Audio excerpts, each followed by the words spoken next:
सर्वप्रथम आपल्या सर्वांचं हार्दिक स्वागत आपलं सुद्धा आणि आपल्या द ऑफिसर युअर पर्सनल मेंटॉरच्या वतीने आपण आज ज्या सोशोलॉजी ऑप्शनल याबद्दल ज्या चर्चा करण्यासाठी आज एकत्र आहोत. मित्रांनो, आपण आजच्या या सेशनमध्ये एकूणच दोन गोष्टी पाहणार आहोत.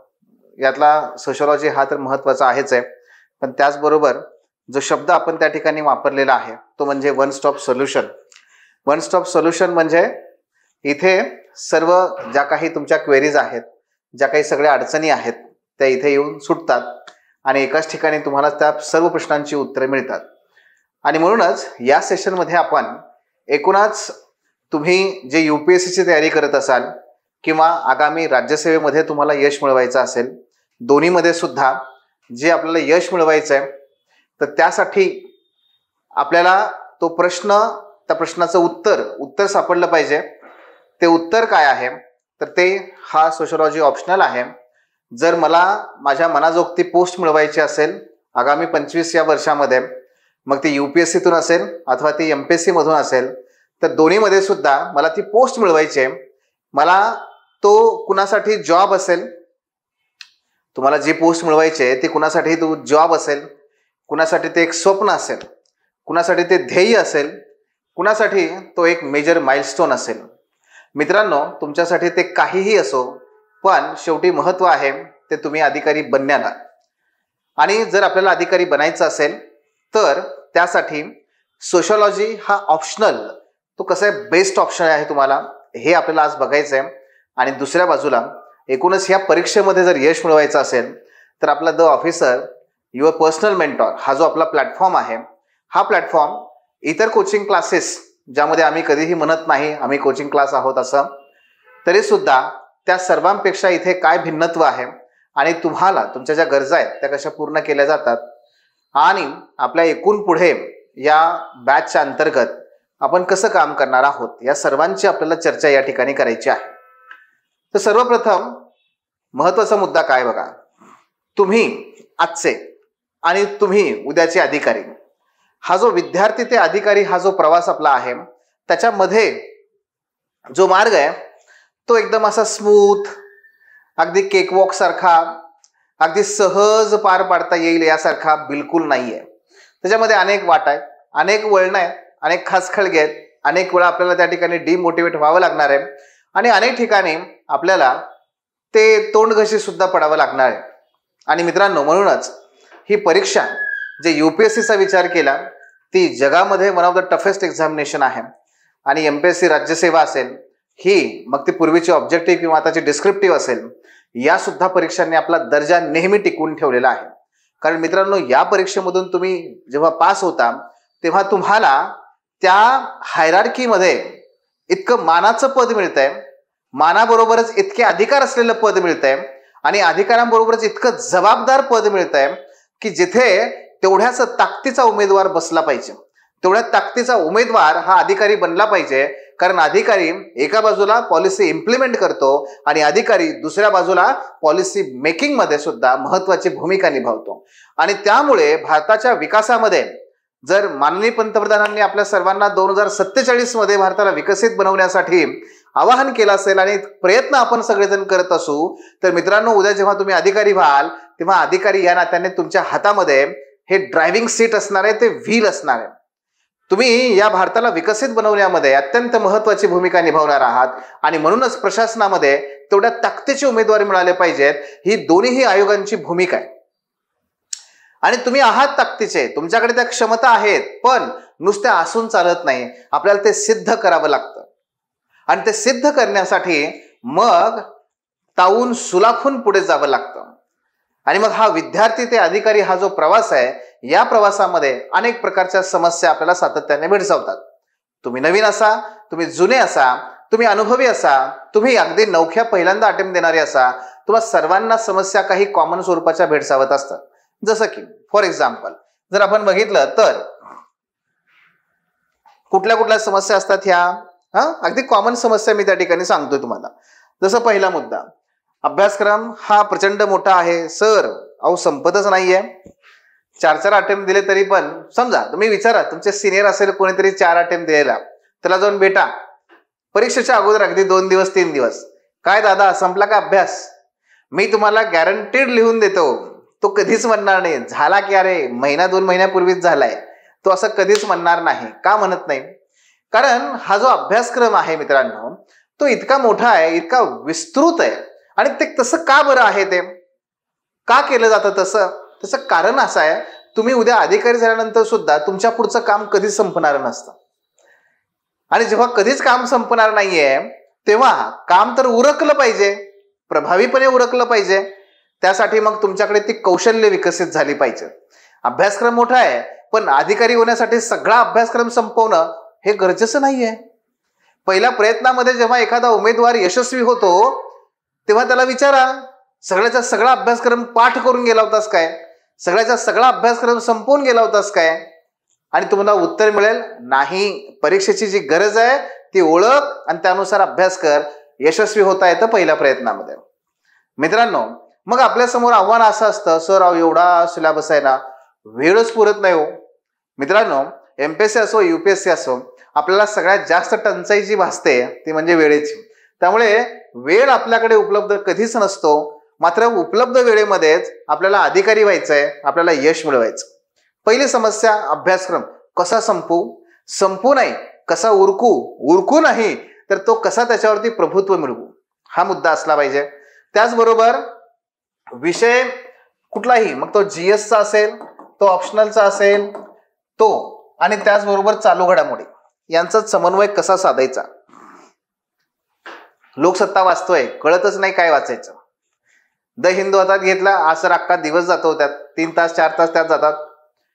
आणि फायनली 1 वर्ष जेव्हा एखादा विद्यार्थी वाचतोय न्यूजपेपर आणि त्याला विचारलं काय त्यातून तू काय, म्हणजे तुझ्याकडे काय आहे त्यातलं, काही नाही.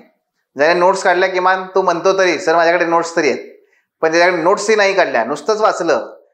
त्याला कालची हेडिंग कुठली आहे म्हणलं, सांग म्हणलं ना, हेडलाईन कालची कुठली आहे, तुम्ही स्वतः विचार करा. कालच्या लोकसत्ताची हेडलाईन काय होती, एका क्षणार्ध मला सांगा, मला आठवते का? नाही आठवत. का नाही आठवत?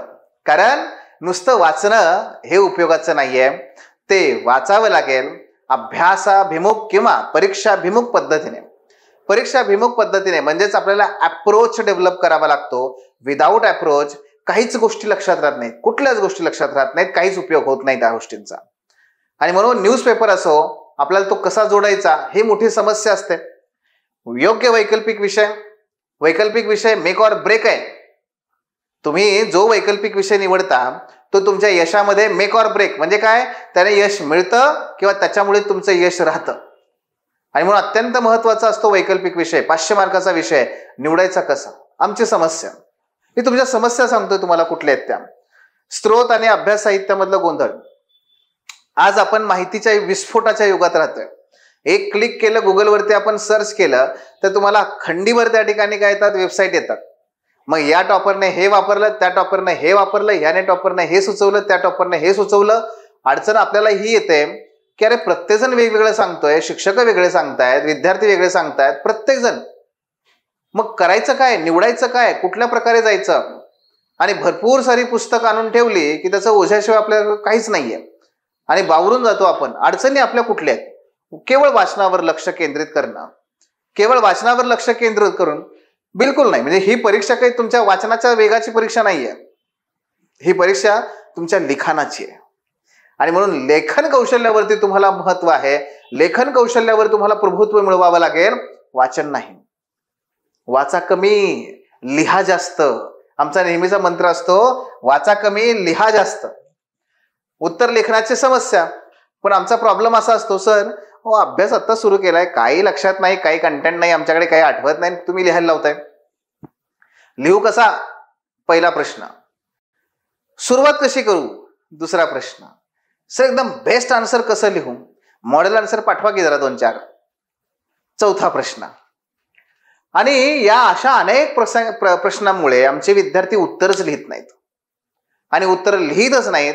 आणि जे लिहित नाहीत मित्रांनो, ते आपलं भाग्य लिहून ठेवतात, आपण परीक्षा न होण्याचं, पास न होण्याचं. आणि म्हणून सांगतोय काय, उत्तर लेखन हा तुमचा अत्यंत महत्वाचा मुद्दा आहे. जसं मनुष्य म्हणून आपण माकडाचे मनुष्य झालो, त्याचं मुख्य कारण आहे तुमच्या पाठीचा कणा.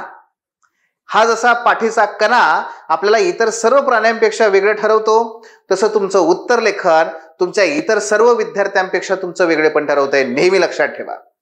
आणि तुमचं उत्तर लेखन हे सगळ्यात क्रिटिकल आहे. हा पहिला. पुढे निबंध लेखनाचं आव्हानच असतं. निबंध लेखन 250 मार्काचा आहे. पहिला तर प्रश्न आमच्या विद्यार्थ्यांना हा पडतो की सर 1200 शब्द लिहिणं एवढं माझ्याकडे काही नाहीच आहे, हे लिहायचं कसं.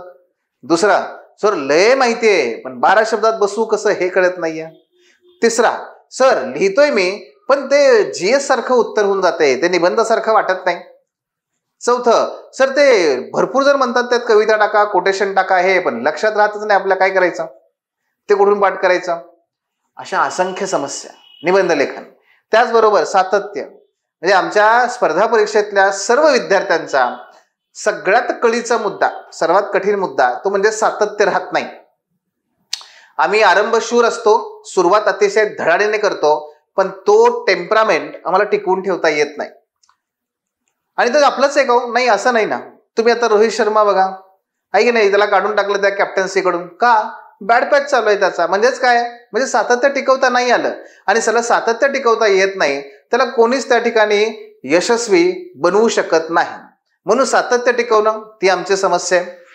वैयक्तिक मार्गदर्शन मोस्टली सगळीकडे 1 to many या फॉर्मॅटमध्ये शिकवलं जातं. पण प्रत्येक विद्यार्थ्याची गरज वेगळी आहे, प्रत्येक विद्यार्थ्याचं बॅकग्राऊंड वेगळं आहे, प्रत्येक विद्यार्थ्याच्या स्ट्रेंथ आणि विकनेसेस वेगळे आहेत आणि त्याच्यानुसार त्याला वेळ देणं आवश्यक आहे. बरेचसे विद्यार्थी प्रचंड पोटेन्शियल असतं पण लक्ष कोणी देत नाही, त्याच्यामुळे ते पोटेन्शियल वाया जातं. आणि बरेचसे विद्यार्थी हे नाहीये, 2दा 3दा 4दा वाचावं लागतं, करावं लागतं, स्लो लर्नर असतात, त्याला वेगळ्या पद्धतीने सांगावं लागतं. पण हे वैयक्तिक मार्गदर्शन नाही मिळत आम्हाला, ती आमची पुढची अडचण आहे. आणि कुणापुढे जाऊन हे सगळं सांगू? तणाव, चिंता, मानसिक दबाव. मित्रांनो, अधिकारी व्हायचं आहे तर अधिकारी काय आहे? अधिकारी बनणं एक वेळेस सोपं आहे, पण अधिकारी बनून काम करणं one of the toughest job आहे. राजकारणी म्हणू नका, तुमचे वरिष्ठ अधिकारी म्हणू नका, प्रसार माध्यम म्हणू नका, पत्रकार वगैरे लोक म्हणू नका, सगळ्यांच्या नजरा तुमच्यावर खिळलेल्या असतात. तुम्ही काय करताय, कुठे चुकताय, कुठे तुम्हाला अडकवायचं. आणि ह्या सगळ्या परिस्थितीमध्ये ह्या सगळ्यांना पुरून उरून तुम्हाला भारतीय राज्यघटनेचं जे कल्याणकारी धोरण आहे ते राबवायचं आहे आणि लोकांचा विकास सुद्धा साध्य करायचा आहे. हा one of the toughest job आहे. आणि ह्या टफेस्ट जॉबमध्ये तुम्हाला तुमचं मानसिक संतुलन, मानसिक कणखरता हे सर्वोत्तम गरजेचे आहे. आणि तेच तपासण्याचं काम आयोग तुमच्या ह्या परीक्षेमधून करत असतं. पण अडचण आपल्या समोर ही आहे, हे कसं करू? माझा मेंटल टेम्परामेंट कसा टिकवून ठेवू? सर अचानक खूप छान वाटतं, अचानकच खूप खूप खूप त्या ठिकाणी निराश यायला लागतं. आणि या सगळ्या मानसिकतेच्या या हिंदोळ्यामुळे अभ्यासावर परिणाम होतो आणि ऐन टाइमाला कच खातो. ऐन परीक्षेमध्ये असेल, जेव्हा परफॉर्मन्स बेस्ट द्यायचा आहे त्यावेळेस असेल, किंवा सततच्या अभ्यासामध्ये असेल. लक्षात घ्या. आणि या सगळ्या मुद्द्यांकडे आपण पाहणं आवश्यक आहे मित्रांनो. हे सगळे तुमच्या समोर असणाऱ्या समस्या आहेत. आणि या सर्व समस्यावरती मग उत्तर काय? बरोबर, प्रश्न तर आपण बघितले, पण ह्या समस्यावरती आपल्याला उत्तर काय? आणि मित्रांनो, अतिशय आत्मविश्वासाने सांगतो, या प्रश्नावरचं उत्तर आहे तो म्हणजे ऑप्शनल विषय आणि आपला द ऑफिसर हा प्लॅटफॉर्म. म्हणजे आतापर्यंत 750 पेक्षा जास्त विद्यार्थी, जेव्हा आपण ह्या प्लॅटफॉर्मची स्वतंत्रपणे सुरुवात केली आणि ह्या अभिनव मॉडेलची आपण सुरुवात केली, तेव्हापासून 750 पेक्षा जास्त विद्यार्थी या सर्व बाबींचा, या सोल्युशनचा, या उपायांचा ते फायदा करून घेत आहेत. आणि अतिशय आत्मविश्वासाने मी तुम्हाला सांगतो, येणाऱ्या राज्यसेवेमध्ये आणि पुढच्या UPSC मध्ये यातले बरेचसे विद्यार्थी तुम्हाला टॉपच्या यश मिळवलेल्या विद्यार्थ्यामध्ये तुम्हाला दिसतील, टॉपरमध्ये दिसतील. मित्रांनो, हे नक्की काय आहे? आपण सोशलॉजी पासून सुरुवात करूया की Y sociology is one of the best option. Sociology, समाजशास्त्र. मित्रांनो, वैकल्पिक विषयामध्ये जर आपण बघितलं तर आज जे काही विद्यार्थी कुठल्याही बॅकग्राऊंडचा असू दे, तो इंजिनिअरिंगचा असू दे, कुठल्याही इतर आर्ट्सचा असू दे किंवा तो ॲग्रिकल्चरचा असू दे, सर्वांमध्ये जो लोकप्रिय विषय आहे तो म्हणजे समाजशास्त्र आहे. आणि त्याचं मुख्य कारण काय बरं? त्याचं मुख्य कारण आहे ते म्हणजे त्याचा अभ्यासक्रम. जो अभ्यासक्रम आहे, आपला अभ्यासक्रम हा इतर सर्व विषयांच्या तुलनेमध्ये अत्यंत लहान आहे, मर्यादित आहे. तो मर्यादित आहेच, त्याचबरोबर तो सोपा आहे, तो कमी आहे, तो स्थिर आहे, तो संक्षिप्त आहे. आणि म्हणून हे काय आहे की बघा, ऑप्शनल जो आहे ना तो 500 मार्काचा आहे. आणि जर ऑप्शनल आपण हिमालयासारखा सिलेबस असणाऱ्या विषयांचा निवड करू तर मित्रांनो होतं काय माहितीये, ते हिमालया एवढे मोठे सिलेबस असणारे विषय, मग तो पॉलिटिकल सायन्स असेल, मग तो हिस्ट्री असेल, मग तो जॉग्राफी असेल, यासारख्या विषयामध्ये हिमालया एवढे हे सिलेबस आहेत. हे संपवायलाच आम्हाला 1-1 वर्ष लागतात. हे संपवायला 1-1 वर्ष लागतात. आणि ते विषय संपवेपर्यंत आमचा जीएस मागे पडतो, आमचा प्रिलिम्सचा अभ्यास मागे पडतो. आम्ही त्याच्यामध्ये मग मागे पडलो की झालं. म्हणजे काय होतं माहितीये का, तुमच्या यशामध्ये एका वेळेस जीएस हे चाक महत्वाचं आहे आणि दुसऱ्या बाजूला ऑप्शनल तेवढंच चाक महत्वाचं आहे. एकाकडे लक्ष दिलं दुसरं मागे पडतंय, दुसऱ्याकडे लक्ष दिलं पहिलं मागे पडतंय. हे व्हायला नाही पाहिजे. शेवटी आपल्यासाठी कोणताही ऑप्शनल किंवा कोणताही विषय भावनांनी आपण त्याची निवड करायची नाहीये, नाही का. आपण भावनाच्या अधीन राहून आपण विषयांची निवड नाही करायची आहे. आपण अतिशय प्रॅक्टिकल राहून विषयांची निवड करायची आहे. आणि ती म्हणजे काय, मला यशस्वी होण्यासाठी, मला परीक्षेत यशस्वी होण्यासाठी कोणता ऑप्शनल चांगल्या प्रकारे मदत करेल, तो जो कमी सिलेबस असणारा आहे, जो माझ्या इतर वैशिष्ट्यपूर्ण माझ्या इतर जीएस मध्ये मदत करणारा आहे. 3, जीएस मधल्या अभ्यासाचा मला त्याच्यामध्ये फायदा होणारा आहे. 4, ज्याच्यामध्ये मला कमी श्रम करावे लागतील, कमी वेळ द्यावा लागेल. आणि 5, ज्याच्यामध्ये मी स्वतःला खूप छान पद्धतीने एक्सप्रेस करू शकतो. या आधारावरती आपण प्रॅक्टिकली निर्णय घ्यायचा आहे की मला ऑप्शनल कुठला निवडायचा आहे. आणि ह्या सगळ्या निकषांवरती सोशलॉजी एकाच वेळेस टिक मार्क होतो. अतिशय कमी सिलेबस, कमी वेळ, आपल्या प्लॅटफॉर्मवरती ज्या पद्धतीने आपण मॉडेल रन करतो, विदिन 90 डेज तुम्ही त्या विषयावरती कमांड मिळवता. Within 90 days. आणि हे अनेक विद्यार्थ्यांनी आमच्या तिथे हे करून दाखवलेलं आहे. अगदी गृहिणींनी सुद्धा 2.5 महिन्यामध्ये ऑप्शनल वरती कमांड मिळवलेली आहे. हे लक्षात घ्या, या अभिमानाने सांगतोय आम्ही. आणि हे का, कारण ह्याला एका बाजूला सोशलॉजीचं नेचर आणि दुसऱ्या बाजूला आपलं मॉडेल, या दोन्ही गोष्टीमुळे हे शक्य आहे. आणि मित्रांनो, जर राज्यसेवेची ही परीक्षा आपल्याला द्यायची असेल तर येत्या मे पर्यंत तुमचा ऑप्शनल कव्हर झाला पाहिजे. मी बॅच म्हणत नाहीये, अभ्यास म्हणतोय. मी फक्त लेक्चर म्हणत नाहीये, मी कॉन्सेप्च्युअल क्लॅरिटी म्हणतोय.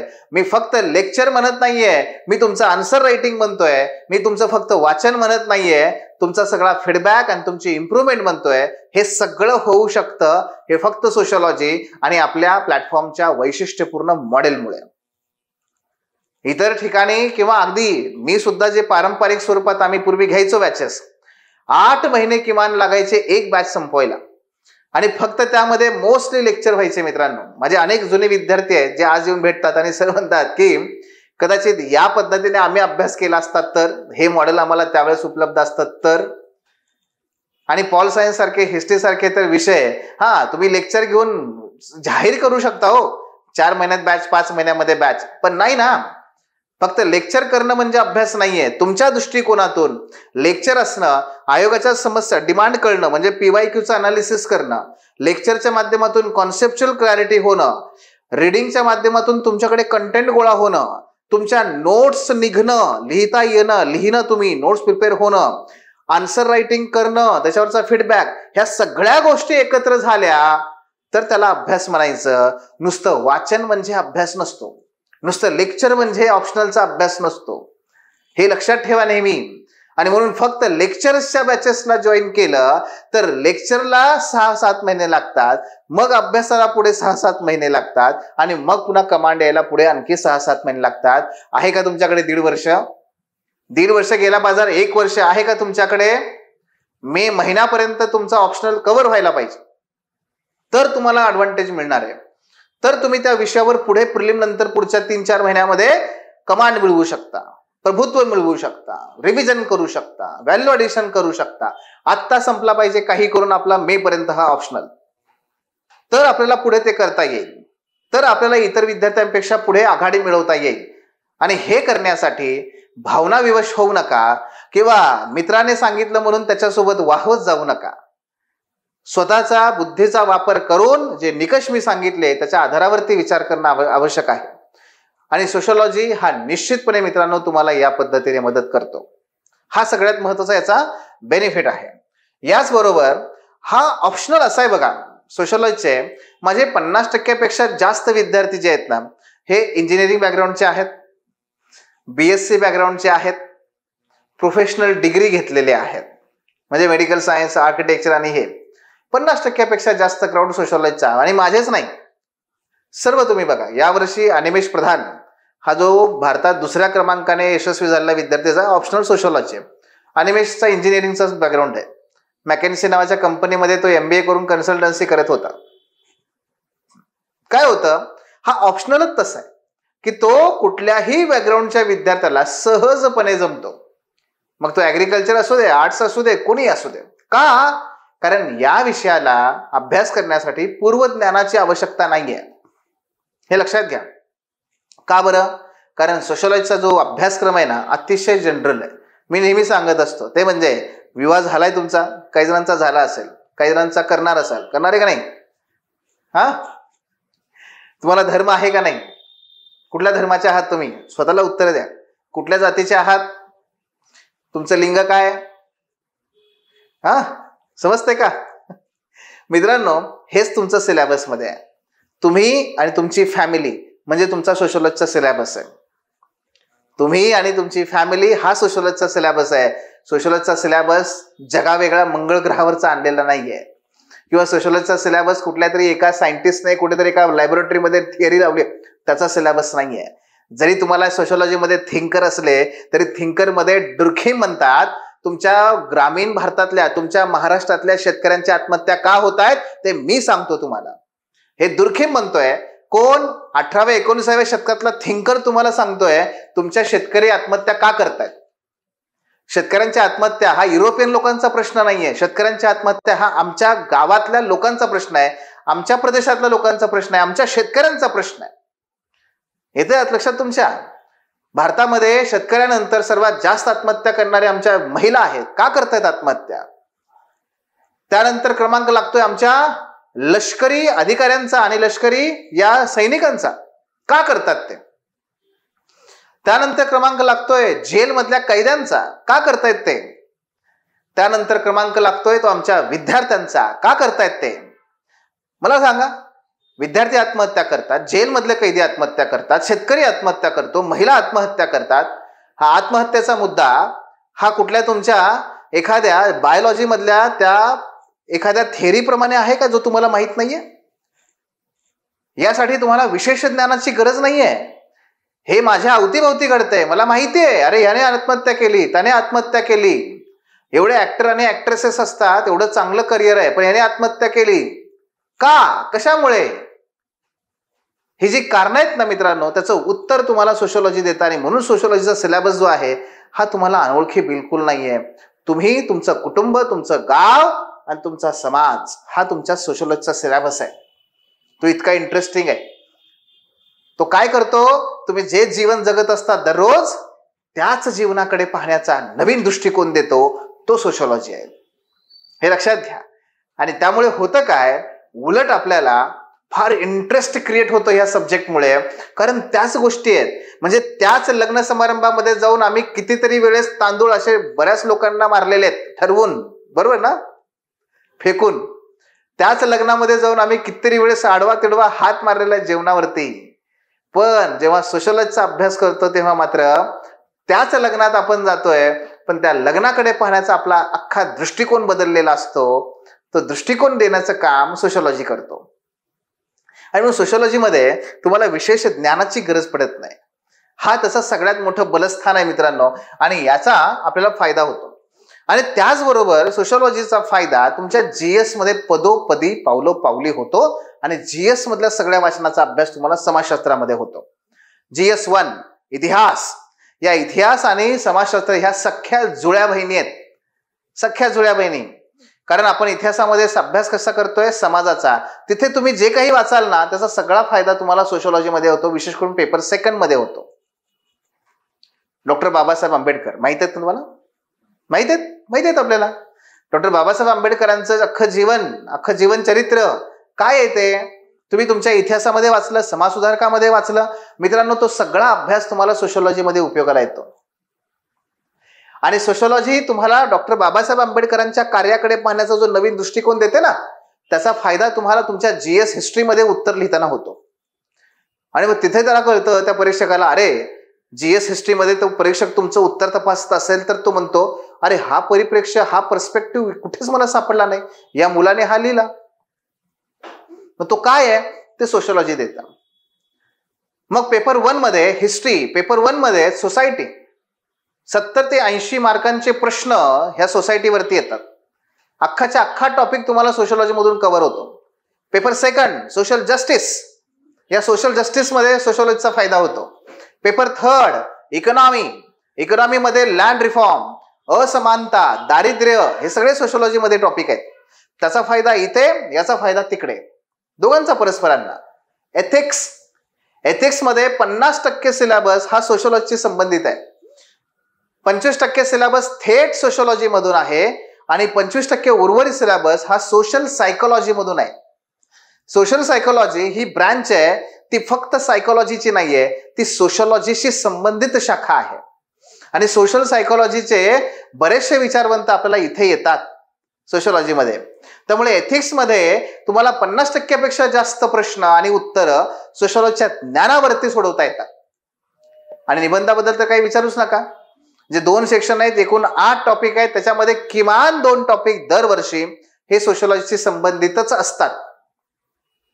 आणि म्हणून मित्रांनो काय होतं माहितीये का, जेव्हा इतका त्याचा फायदा इथे आहे आणि या ज्ञानाचा फायदा सोशिओलॉजीमध्ये आहे, तेव्हा माझं काय हो, माझा वेळ वाचतो, माझे श्रम वाचतात, माझा पैसा वाचतो, माझा सगळ्या गोष्टी वाचतात, माझं यशाची टक्केवारी वाढते, माझी शक्यता वाढते, प्रोबॅबिलिटी वाढते. आणि म्हणून sociology is a one stop solution.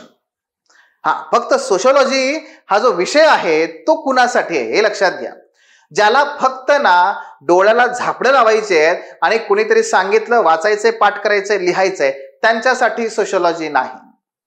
Sociology कुणासाठी आहे, ज्याला आवडतं विचार करायला, ज्याला जमत नाही पाठांतर करायला, त्यांच्यासाठी हा सोशिओलॉजी आहे. ज्याला पाठांतर जमत नाही ना, त्याच्यासाठी सोशिओलॉजी सर्वात बेस्ट ऑप्शन आहे. कारण सोशिओलॉजीमध्ये पाठांतर नाहीये. सोशिओलॉजीमध्ये काय आहे, विचार आहे. जे वाचताय ते घरामध्ये लगेच अप्लाय करायचं. तिथे मी वाचलंय की लिंगभाव कसा विकसित होतो, मी तिथे वाचलंय की एक्सप्लॉयटेशन ऑफ जेंडर, मी तिथे वाचलंय पितृसत्ता काय आहे, मी माझ्या घरात बघितलं पाहिजे, माझ्या घरामध्ये पितृसत्ता कशी काम करते, पुरुष आणि स्त्रियांचे संबंध कसे आहेत, मला ते बघायचंय. हा असा सब्जेक्ट आहे, हा ऍप्लिकेशन ओरिएंटेड सब्जेक्ट आहे, हा थिंकिंग बेस्ड सब्जेक्ट आहे. विचार करायला ज्यांना आवडतं त्यांच्यासाठी हा सब्जेक्ट द बेस्ट आहे. यात ज्यांना असं आहे ना, ते नाही हे सगळं असं सर लिहिलंय ते पाठ करतो आणि लिहून येतो, त्यांच्यासाठी नाही. ते टेक्निकल सब्जेक्ट वेगळे, मग त्याच्या वेगळ्या प्रकारे तुम्ही बघा. हा सब्जेक्ट कसा आहे, यात पाठांतर नाहीये, लक्षात घ्या. यात टेक्निकल फार नाहीये, ह्यात काय आहे, विचार करा, नवीन दृष्टिकोन प्रदान करणारा हा सब्जेक्ट आहे. तर ते आपण याच्यामध्ये लक्षात घेतलं पाहिजे. आणि सगळ्यात महत्वाचा मुद्दा जो असतो सोशिओलॉजी बाबत तो म्हणजे की हा जो विषय आहे या विषयाबद्दल मार्गदर्शन मैं होना काही अडचण नाहीच आहे.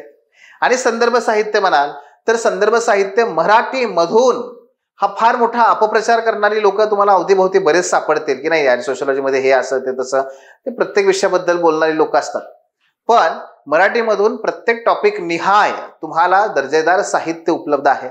मुळात तुम्हाला सांगू, आपल्या नोट्स, आपलं डिस्कशन आणि आपल्या वेगवेगळ्या प्रकारचा फीडबॅक याच्या पलीकडे तुम्हाला फार लागतच नाही हो काही. जे जे काही दर्जेदार साहित्य इंग्रजीमध्ये आहे ते सगळं आपण मराठीत केलेलं आहे. हा पहिला मुद्दा. दुसरा मुद्दा, मुलं माझ्याकडे येतात आणि पण सर ते इंग्लिशमध्ये हरलोंबस आहे ना पुस्तक, ते इंग्लिशमध्ये रिडझर आहे. अरे ते इंग्लिश मिडियम मधले पोरं सुद्धा ते वाचत नाही, त्यांना आम्हाला ढकलावं लागतंय, रे वाच की हरलोंबस, वाच की ते रिडझर म्हणून. ती पोरं वाचत नाहीत आणि तुम्ही ते पोरं वाचत नाहीत ती पुस्तकं घेऊन या ठिकाणी म्हणताय नाही आता ही पुस्तकं नाही आहेत. मुद्दा काय आहे? मुद्दा हा आहे, मला परीक्षेमध्ये व्यवस्थित लिहिता आलं पाहिजे, मार्क्स पडले पाहिजे, बरोबर. आणि त्यासाठी आपला कॉन्टेंट जो आहे मित्रांनो तो मोर दॅन इनफ आहे, मोर दॅन इनफ. आणि त्यामुळे याच्याबद्दल बिलकुल निश्चिंत रहा. Completely you can rely upon मी. माझ्यावरती संपूर्णपणे तुम्ही दारोमदार तुमची टाकू शकता. त्या ठिकाणी तुम्ही या आपल्या कंटेंटवरती तुम्ही बिलकुल कुठल्याही प्रकारे तुम्हाला पुस्तकं, अगदी मी तर पहिल्या टप्प्यामध्ये पुस्तकं सुद्धा घेऊ नका म्हणून सांगतोय, आणि ती पुस्तकं घ्यायचीच नाहीयेत आता तुम्हाला कुठली. जो काही कॉन्टेंट आहे तो सगळा आपल्या या प्लॅटफॉर्मवरती अवेलेबल आहे. त्याच कॉन्टेंटवरती आपल्याला सहजपणे परीक्षा उत्तीर्ण होता येतं. हा, प्रिलिम नंतर आपण काय करणार, वाचन करणार की, मग तिथे तुम्हाला देतो की पुस्तक वाचायला. तुम्हाला जेवढी काही ढेकर येईल समाधानाची, ते समाधानाचे ढेकर येईपर्यंत मी तुम्हाला पुस्तकं देतो मराठीतून वाचायला, नाही का? करा, पण ते कधी, व्हॅल्यू ॲडिशनच्या स्टेजला, पहिल्या स्टेजला नाही. ओके, सो पहिला मुद्दा तो लक्षात ठेवा नेहमी. आणि मग याच बरोबर आपण इथे सोशॉलॉजीमध्ये आपल्या प्लॅटफॉर्मला जोडलेला आहे. आपल्या प्लॅटफॉर्मवरती सोशॉलॉजी ऑप्शनल आपण पुढे कसा करणार आहोत, पुढे आपली बॅच आता कशी रन होणार आहे तेही तुम्हाला सांगतो. आणि याच्यामध्ये मित्रांनो हे लक्षात घ्या, आमचा जो सोशॉलॉजी असेल किंवा आपल्या कुठल्याही बॅचेस असतील, या बॅचेसमध्ये आम्ही फक्त या रे बसा रे लगेच धाडधाड सिलेबस शिकवायला सुरुवात करा रे, हा आमचा अप्रोच कधीच नाहीये, कधीच नाहीये.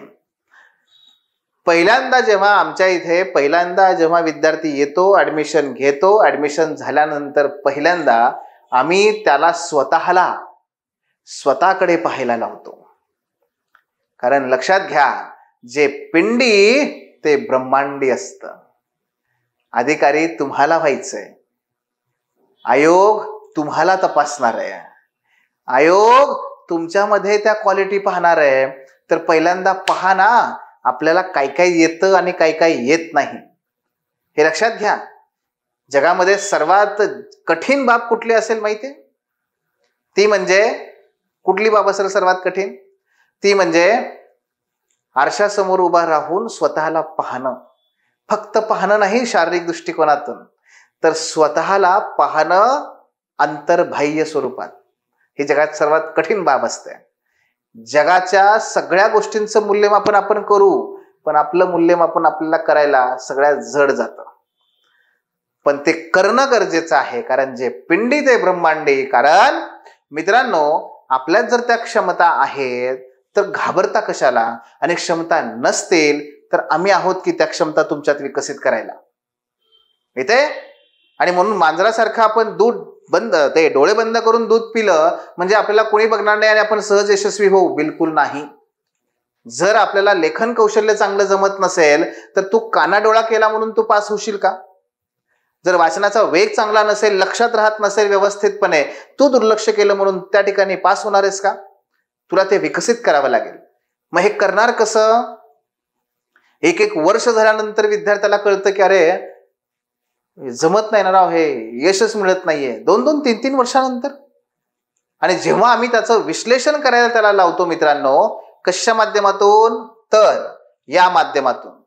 अमॅक्स नावाची आम्ही एक विशिष्ट पद्धती विकसित केलेली आहे, ज्या माध्यमातून आम्ही पहिल्यांदा विद्यार्थ्याला त्याचं स्वतःचं विश्लेषण करायला लावतो, ज्या अंतर्गत स्ट्रेंथ, वीकनेस, त्याचे अपॉर्च्युनिटी, त्याचे थ्रेट, त्याला काय जमतं काय जमत नाहीये, त्याचं इमोशनल कोशंट, त्याचा सोशल कोशंट, अशा सगळ्या बाबींचं आम्ही विश्लेषण करतो. आणि हे करून त्याच्या आधारावरती त्याला स्वतःला ओळखायला आम्ही मदत करतो.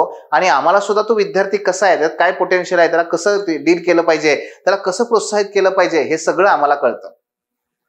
आणि हा वेळ आम्ही प्रत्येक विद्यार्थ्याला वैयक्तिक स्वरूपात देतो. तुम्हाला असं कुठेही सापडणार नाही की जिथे शिक्षक आलेल्या सर्व विद्यार्थ्यांना अगोदर वैयक्तिक भेटतायत आणि मग सिलेबस सुरू करतायत. हे कुठेच होणार नाही. पण हे आपण का करतोय? कारण लक्षात घ्या, तुमच्या स्ट्रेंथ आणि विकनेसेस हे तुम्हाला जर सुरुवातीलाच कळल्या तर तुमची मित्रांनो अतिशय मौल्यवान अशी वर्षानुवर्ष वाया जाणार नाहीयेत. हे लक्षात घ्या. आणि हे करणं फार महत्वाचं आहे.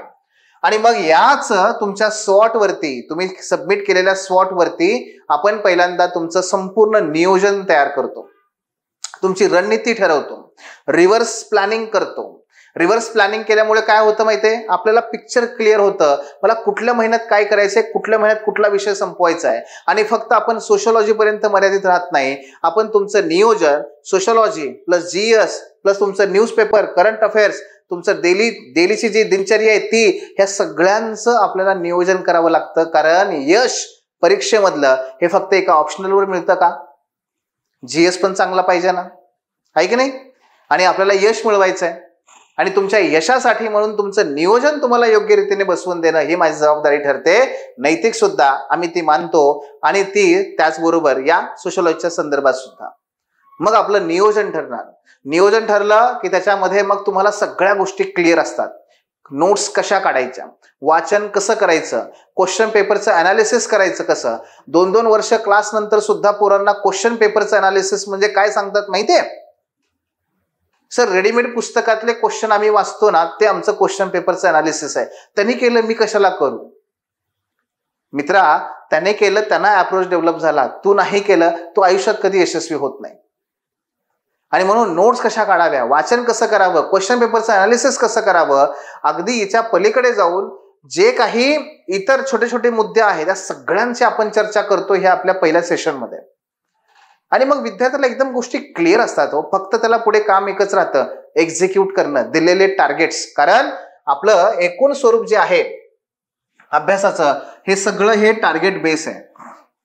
टार्गेट बेस आहे. आपण आपला सगळा अभ्यासक्रम जो आहे सोशलॉजीचा आणि आपल्या जीएस मध्ये सुद्धा आपण तो डिवाइड केलाय छोट्या छोट्या मुख्य घटक आणि उपघटकामध्ये आणि त्याच्यानुसार त्याची चेकलिस्ट तयार केलेली आहे. चेकलिस्ट. त्याच्यामुळे काय होतं तर आपला अभ्यास हा मोजता येतो. बहुतांशी एमपीएससी किंवा युपीएससी तयारी करणारे विद्यार्थ्याला तुम्ही जाऊन विचारलं, काय रे काय करतो? मी एमपीएससी करतो. काय करतो? हे एमपीएससी करतो. अरे पण एमपीएससी करतो म्हणजे काय करतो? नाही मी एमपीएससीचा अभ्यास करतो. अभ्यास करतो म्हणजे काय करतो? नाही मी ते पॉलिटी वाचतो. अशा प्रकारची मोघम उत्तर हे काय आहे? याला कुठल्याही प्रकारे कुठल्याही विद्यार्थ्याला जाऊन तुम्ही पकडा बरं. आता उद्या राज्य कंबाईनची परीक्षा आहे, जा एखाद्या सेंटरवरती जाऊन पकडा त्याला, का रे काय केलं? नाही मी अभ्यास केला. सगळेच म्हणतात मी अभ्यास केला, पण यशस्वी होणारे मग मोजकेच का असतात? कारण नुसता अभ्यास केला ह्या गोंडस नावाखाली बरेच जण आपलं अपयश आणि आपल्या अकार्यक्षमता लपवून ठेवण्याचा प्रयत्न करतात. चेकलिस्ट काय करते माहितीये? तुम्हाला तुमचा आरसा दररोज दाखवते. आज काय ठरलं होतं? आज 3 टॉपिक करायचं ठरलं होतं. रात्री झोपताना बघ जसा त्या चेकलिस्ट मध्ये किती झाले? 1च झाला. मग झोपतो कशाला? उठ अभ्यास कर. समजतंय चेकलिस्टचं महत्व काय असतं ते? दररोजच्या दररोज आपला रिझल्ट आपल्या हातात. आणि मग तिथे पळवट नसते. हो नाही मी काय करतो? मी अभ्यास करतो. जगाला सांगायला अभ्यास करता. आणि म्हणून हे जे बंधन आहे हे स्वतःवरचं बंधन आहे आणि हे असलं पाहिजे. हे चेकलिस्ट मधून येतं, हे टार्गेट बेस येतं, हे टार्गेट ओरिएंटेड येतं. तुम्हाला जर बघायची असेल आपली सोशलॉजीची चेकलिस्ट, आपले जे व्हॉट्सअप नंबर आहेत त्याच्यावरती मेसेज टाका. त्याची पीडीएफ तुम्हाला मी पाठवून देईन. बघा की कसा सगळा सिलेबस आपण त्याच्यामध्ये डिवाइड केलेला आहे चेकलिस्टनुसार, टॉपिकनुसार.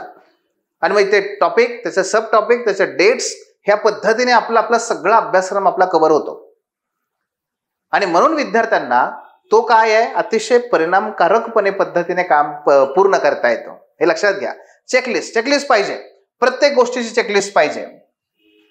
त्याचबरोबर एकूण काय आहे, डेली लाईव्ह डाऊट्स त्या ठिकाणी सेशन असतात आणि ते वैयक्तिक असतात. 1 to 1 डेली असतात. प्रत्येक विद्यार्थ्याचं डेली काही होणार शक्य नसतं, नाही का? तुम्हाला इथे शक्य नसतं. मग प्रत्येक विद्यार्थ्याचा डेली का नाही, पण डेली कंटिन्युअस माझा अर्ध्यापेक्षा जास्त वेळ हा विद्यार्थ्यांना वैयक्तिक भेटण्यामध्ये, त्यांचे डाऊट क्लिअर करण्यामध्ये, त्यांच्या आन्सरवर फीडबॅक देण्यामध्ये आणि हे सगळं वैयक्तिक स्वरूपामध्ये करत असतो आपण. त्याचं कारण मी तुम्हाला अगदी सुरुवातीला सांगितलं. कारण प्रत्येक विद्यार्थ्याची जी काही क्षमता आहे आणि जी काही त्याची कौशल्य आहे ती वेगवेगळी आहेत. त्यामुळे काही विद्यार्थी फास्ट लर्नर आहेत ना, त्यांना तसंच ते पुरवा, त्यांना ते प्लॅटफॉर्म पुरवा.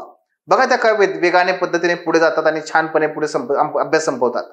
आणि काही विद्यार्थ्यांना असेल काही कारण त्याच्यामुळे ते स्लो लर्नर आहेत, त्यांना त्या पद्धतीने तुम्हाला पुढे घेऊन जायचंय, मोटिवेट करायचंय, एनकरेज करायचंय, पुढे घेऊन जायचंय. हे वैयक्तिकच स्वरूपामध्ये होऊ शकतं, 1 to many मध्ये होऊ शकत नाही. आणि हे आपलं सातत्याने चालतं. आणि याचबरोबर आपण करंट अफेअर्ससाठी मागे काही कारणामुळे मला ते घेता नाही आलं सेशन, आपण पुन्हा सुरू करतोय. या फेब्रुवारी महिन्यापासून आपण पुन्हा सुरू करतोय. आपल्या सोशलॉजीशी, एसएशी, एथिक्सशी आणि जीएस मधल्या प्रत्येक विषयाशी संबंधित असणारे करंट अफेअर्सचे सेशन आपण सुरू करतोय, जे तुमचे वीकली असतील आणि त्या माध्यमातून तुमचा करंट अफेअर्सचा सुद्धा कुठलाही प्रश्न तुम्हाला अडणार नाही. आणि मग सोशलॉजीमध्ये कसं वापरायचं, कशा प्रकारे पुढे जायचं, ह्याचं तुम्हाला कुठेही अडचण येणार नाहीये. आणि त्यामुळे ते सुद्धा याच्यात होतं आणि या पद्धतीने आपण पुढे जातो. सगळ्यात महत्वाचं काय करणार आहोत आपण सोशिओलॉजीमध्ये आता इथे, प्रत्येक टॉपिकवर आणि प्रत्येक टॉपिक मधल्या सब टॉपिक वरती आपण 2 शॉर्ट नोट आणि 2 लॉंग क्वेश्चन दररोज लिहिणार आहोत. आणि हे कंटिन्युअस चालणार आहे, कॉम्प्रिहेन्सिव्ह पद्धतीने तुमचं इव्हॅल्युएशन करणार आहे, ज्याला मेथडला आपण नाव दिलंय CCE method, continuous comprehensive evaluation. या माध्यमातून काय होतंय माहितीये मित्रांनो, पहिल्या दिवशी विद्यार्थी लिहायला लागतो, पहिल्या दिवशी लिहायला लागतो. मग असाच एका विद्यार्थिनीचा झालं, तिचं ऍडमिशन झालं, सगळं झालं, ह्या सगळ्या प्रोसेस झाल्या, टार्गेट झाले आणि ती पहिला दिवस आला तिचा, रेनेसाचा तो टॉपिक तिने अभ्यास केला, सगळं झालं, आता लिहायला बसली. आत्ता पण कधी लिहिलं नव्हतं, पहिल्यांदा लिहायला बसली, लिहायला काही येईना. मग मेसेज आला, सर हे असं असं आहे, काही कळत नाहीये, ह्याचं उत्तर कसं लिहू सांगा. म्हणलं काय बेटा, काही अडचण नाहीये, तू लिही, ते चांगलं का वाईट ते मी ठरवतो, तू फक्त लिही.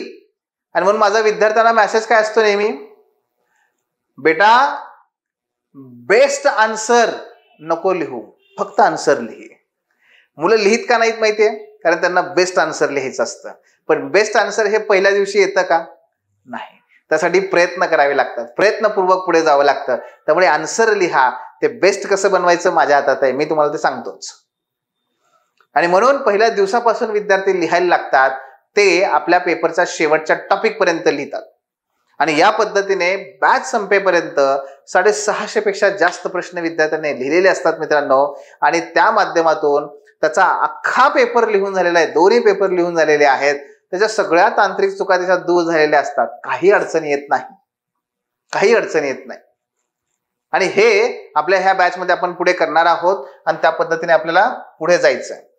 बाकीच्या ह्या सगळ्या गोष्टी तर आहेतच, ज्याच्यामध्ये सातत्याने तुम्हाला आपले जे यशस्वी झालेले विद्यार्थी आहेत, UPSC मधले असतील, जुने आता MPSC मधले आहेत काही डिस्क्रिप्टिव्ह पॅटर्नचे, या सर्व विद्यार्थ्यांशी वेळोवेळी आपण त्यांना इथे आणतो, तुमच्याशी भेट होते, तुम्हाला त्यांच्याशी बोलता येतं, संवाद साधता येतो, त्यांचे अनुभव त्या ठिकाणी ऐकता येतात, त्यातूनही तुम्हाला ज्या काही गोष्टी शिकायच्या आहेत त्या शिकता येतात.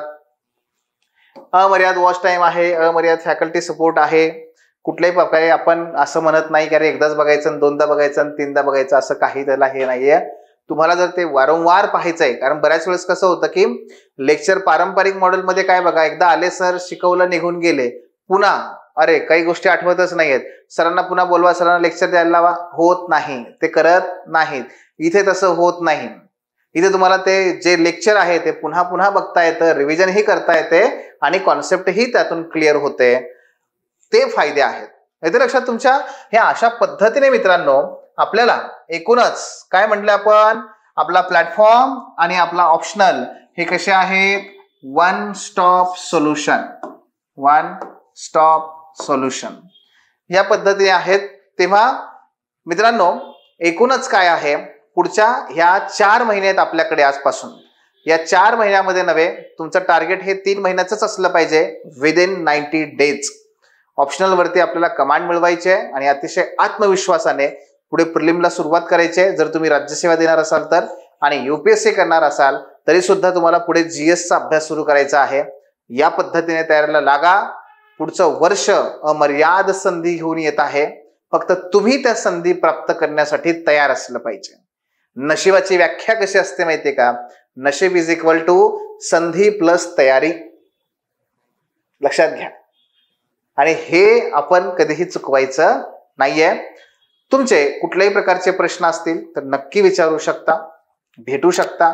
वेगवेगळे माध्यम आहेत, त्यातून तुम्ही आत्ताही प्रश्न विचारू शकता. धन्यवाद. The officer your personal mentor चॅनलच्या नवनवीन अपडेटसाठी चॅनलला लाईक, सबस्क्राईब आणि शेअर करा. थँक्यू.